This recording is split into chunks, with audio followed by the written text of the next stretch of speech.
ഷെരീഫ് മൈസൂറങ്കായ ഉണ്ടാ? ഇല്ല ഇല്ല, മൈസൂറങ്കായ തീർന്നിന്. പൊരിയുണ്ടാ? പൊരിയില തീർന്നിന്. ഞാൻ ചിന്തി നാളെ എന്റെ ഉപ്പ് പന മൊയിലൂത് അങ്ങ് പൊരി മൈസൂർ കൈമ്പാണോ ചെറുക്കത്തെ ഏത് ഷോപ്പിലില്ല. അവിടെ ബാക്കിൽ ഹോൾസെയിൽ ഷോപ്പ് ഉണ്ട്, അവിടെ ചിലപ്പോ ഉണ്ടാവും.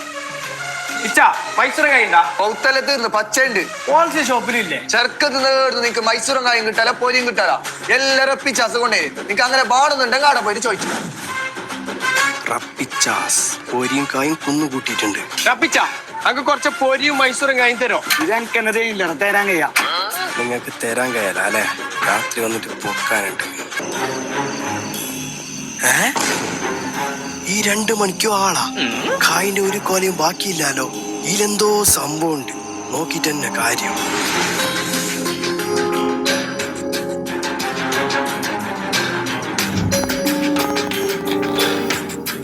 വെറുതെ അല്ല എല്ലാരും വന്നിട്ട് തോന്നുന്നേ.